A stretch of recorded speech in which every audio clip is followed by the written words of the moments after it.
1 month back auto వాళ్ళ మీద నేను ఒక వీడియో చేసిన.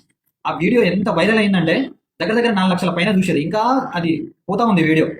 అయితే ఆ వీడియోలో నాకు మోస్ట్లీ వచ్చిన కామెంట్స్ ఏంటంటే, జనాల తరపు నుంచి వచ్చిన కామెంట్స్ ఏంటంటే, నన్ను 1 కిలోమీటర్ కింద అడిగారు, 2 కిలోమీటర్స్ కింద అడిగారు, మమ్మల్ని ఇట్లా ఇబ్బంది పెట్టారని చాలా కామెంట్స్ ఉన్నాయి. ఆటో వాళ్ళ తరఫున ఏం కామెంట్స్ ఉన్నాయి మెయిన్లీ అంటే, నువ్వు ఒక రోజు ఆటో నడిపి చూడరా, మా బాధ ఏందో తెలుస్తుంది, నువ్వు ఒక రోజు ఆటో నడుపు అని చెప్పేసి కామెంట్స్ ఉన్నాయన్నమాట. మోస్ట్లీ కామెంట్స్ ఆటో వాళ్ళ తరఫున ఇది ఉంది, జనాల తరఫున ఎవరెవరు ఎంత మోసపోయారు ఆటో వాళ్ళ చేతులు అనేది ఉందన్నమాట.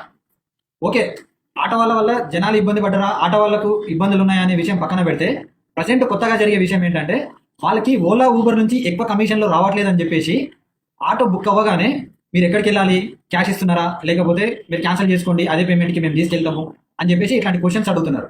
నెక్స్ట్ వచ్చిన తర్వాత ఆటో ఫేర్ మీద మీరు ఎక్స్ట్రా ఎంత ఇస్తారు, ఇంత ఎక్స్ట్రా ఇస్తేనే మేము తీసుకెళ్తాము అని చెప్పేసి డిమాండ్ చేస్తున్నారు.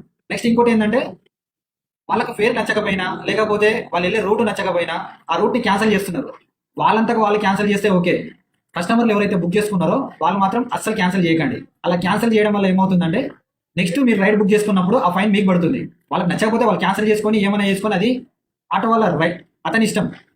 మీరు వాళ్ళు ఎక్స్ట్రా ఫేర్ అడిగినా, లేకపోతే మీరు క్యాష్ ఇస్తున్నారా, లేకపోతే ఆన్లైన్ పేమెంటా, లేకపోతే మీ దగ్గరకు వచ్చిన తర్వాత మీరు ఆ రైడ్ క్యాన్సిల్ చేసుకోండి, అదే ప్రైస్కి మేము తీసుకెళ్తాము అన్నప్పుడు మీరు ఏం చేస్తారంటే వాళ్ళతోటే క్యాన్సిల్ చేయించండి, మీరు క్యాన్సిల్ చేయకండి. ఇట్లాంటివి చాలా జరుగుతున్నాయి, జాగ్రత్త పడండి.